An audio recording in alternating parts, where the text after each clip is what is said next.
Perkenalkan, saya Dewa Ketujuh Anda. Saya mahasiswa SU atau Sugio Pranoto Catholic University. Saya berasal dari jurusan Teknik Informatika dan saya masih semester 3. Di sini saya akan membuat video wawancara dengan salah satu lulusan mahasiswa Udinus atau Universitas Dian Nusantara. Beliau juga lulusan dari Teknik Informatika. Selamat pagi, Mas. Yes, selamat pagi Mas Baskara. Gimana nih? Oke, sebelumnya bisa memperkenalkan diri terlebih dahulu? Oke. Ya, perkenalkan ya, nama lengkap saya sih Elang Satya Negara. Saya biasa dipanggil Elang. Saat ini saya berkarir di industri digital yang berkaitan sama teknik informatika, gitu sih. Oke, Singkatnya begitu ya. siap. Terus untuk jabatannya dan pekerjaannya sekarang kalau boleh tahu apa nih, Mas? Ya, terima kasih kalau ngomongin soal karir yang sudah saya lalui dan sampai sekarang itu, saat ini saya bekerja sebagai SEO spesialis di perusahaan media digital. Namanya ada Tujuh Cahaya. Itu perusahaan yang bergerak di bidang tadi media digital sama pengembangan aplikasi mobile serta layanan B2B. Nah, layanan Oke, B2B-nya itu related sama pekerjaan di teknik informatika atau industri teknologi ya gitu. Jadi fokus saya sehari-hari itu ngurusin traffic, kemudian optimasi on page, title, meta, structure data, kemudian ada perihal teknikalnya, gimana caranya mengcrawling, sitemap gitu-gitulah yang berkaitan sama IT. Kurang lebih oke. sih seperti itu ya kalau yang saya lalui sekarang ini ya. Terus kalau boleh tahu nih, sebelumnya Masnya itu kuliah di mana dan jurusannya itu apa? Lalu setelah lulus, karir yang Mas pilih sebagai jalan hidup Mas itu apa? Wis, karir jalan ninja ya. Iya. Kalau saya berkuliah di Udinus, Universitas Dian Nusantara. Nah, saya dulu ngambil jurusan teknik informatika. Itu sih. Kalau ngomongin Karir. ini ya, apa namanya, karir ya. Jadi setelah lulus tuh saya langsung kerja di rumah sakit ya, salah satu rumah sakit di Semarang. Di situ saya bergerak di bidang digital marketing sih. Jadi mungkin tidak terlalu relate sama IT, cuman ada katanya sedikit ya, ada relevansinya. Setelah itu saya di agensi, nah itu situ mulai tuh justru ilmu-ilmu IT-nya mulai dipakai karena kan kembali lagi nih kalau kita ngomongin ke IT kan sebenarnya untuk penyelesaian masalah sama sales ya sebetulnya ya. Nah kayak gitu sih. Sampai sekarang di posisi yang ini Oke. itu sih. Terus selanjutnya nih, Mas. Masnya kan dulu di Teknik Informatika juga nih, Mas. Saya mau tanya, untuk mata kuliah atau materi-materi dari teknik informatika ada nggak yang berguna buat pekerjaan Mas saat ini? Kalau kita ngomongin berguna tidak berguna ya secara realistis tuh ada dan tidak ada sebetulnya. Tergantung cara kita menggunakannya ya. Oke, Nah kalau misalnya pertanyaan gitu bagus tapi bagus sangat bagus. Dan yang pelajaran paling penting ya yang saya implementasikan di pekerjaan sehari-hari itu sebenarnya lebih ke basis data satu. Karena basis data itu adalah apa ya, formula dari setiap perusahaan. Kalau perusahaan nggak punya data kan sulit untuk ngambil keputusan. betul. Mungkin mata kuliahnya apa ya namanya? Analisis data mungkin kalau Analisis ada. data, Nah itu ya betul. satu. Penting banget tuh karena di perusahaan pasti dia punya data. Contoh datanya tuh nanti kan bisa buat penjualan, buat apa gitulah ya, buat narik data atau crawling. Nah di situ tuh sebenarnya lebih ke pengambilan keputusan setiap perusahaan. Makanya analisis data sama statistika itu sepertinya saya rasa diperlukan ya. Nah, kalau kedua ada jelas nih logika pemrograman atau basic programming ya mungkin. Nah di situ tuh kamu yang dibutuhin apa ya? Lebih ke gimana caranya kita tuh paham nih dari struktur situsnya itu bekerja gimana dari caranya crawling, debugging, sama simple code atau jaringan.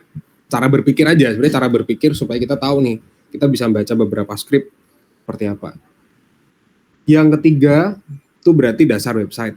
Jadi untuk HTML, CSS, JS lah saya rasa harus lebih ngerti sih. Oke, Nah di situ fungsinya buat ini optimasi on page sama kerjasama beberapa developer. Misal kalau kamu mau develop suatu program nih, kalau di saya kan ada service yang B2B ya, gimana ada beberapa perusahaan yang selain dia bergerak di bidang media juga, kami juga supporting di bagian teknologinya. Misal kayak ada mobile app-nya, nah di situ kan kita harus paham juga toh berarti caranya mereka bekerja itu piye supaya kalau pengembangan website, nanti kita ngelempar ke developernya, sama pikirannya. Sama satu lagi, kemampuan buat menulis ya, sama komunikasi. Karena kan yang paling PR tuh ketika kita menjelaskan sama orang-orang yang di luar non teknis dari orang-orang IT. Itu menurutku lebih challenging aja.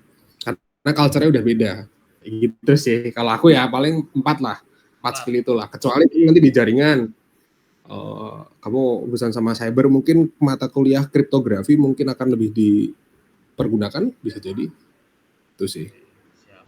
Terima kasih, jawabannya sangat bagus ya Mas. Aduh, kan ini sharing aja.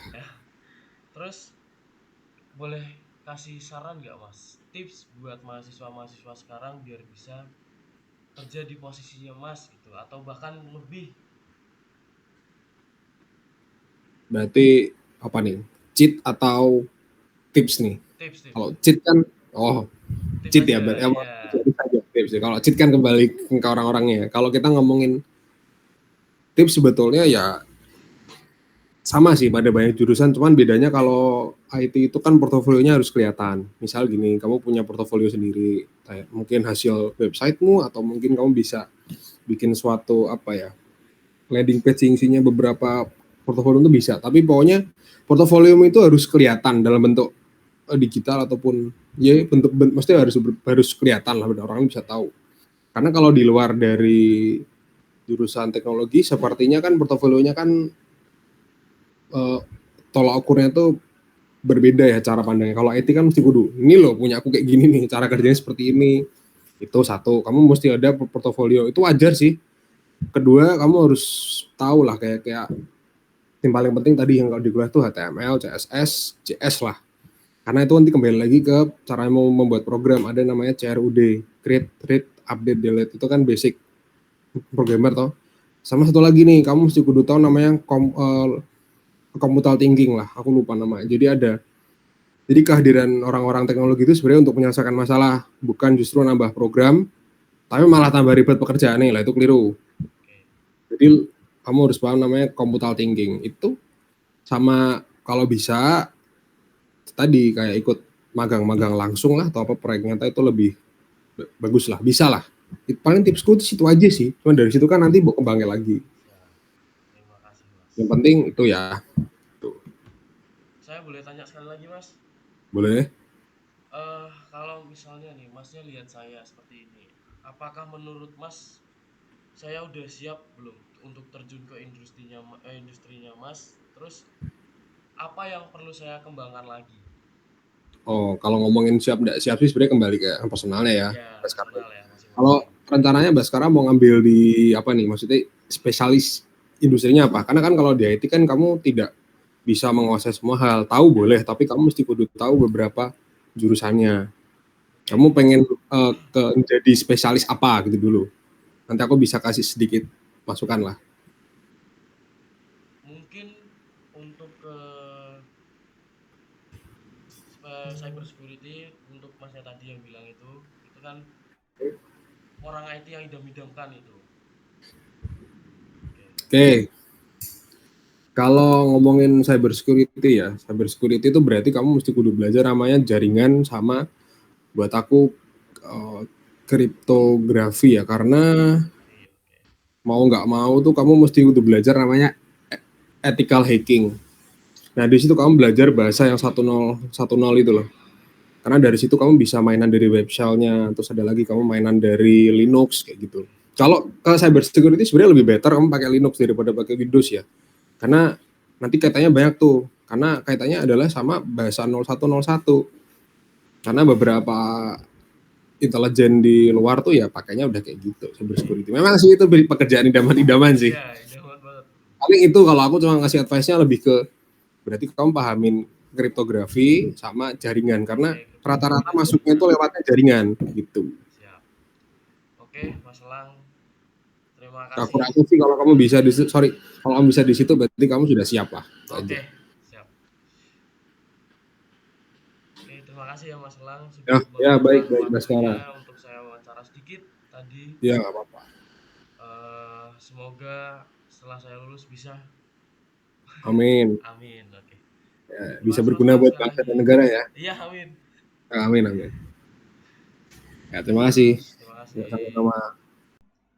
Oke, jadi untuk refleksi pribadi saya sendiri yaitu setelah saya mendengarkan jawaban-jawaban dari Mas Elang tadi, untuk insight yang saya dapatkan yaitu saya jadi lebih mengerti tentang IT dan pekerjaan-pekerjaan IT di luar sana, betapa susahnya dan betapa rumitnya ya, lebih tepatnya untuk mendapatkan pekerjaan di bidang IT.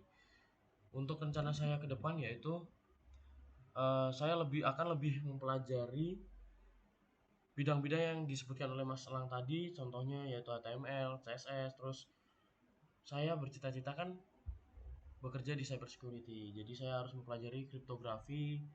Terus untuk portofolio saya akan lebih buat menarik dan profil saya. Jadi segitu saja untuk refleksi untuk diri saya. Terima kasih.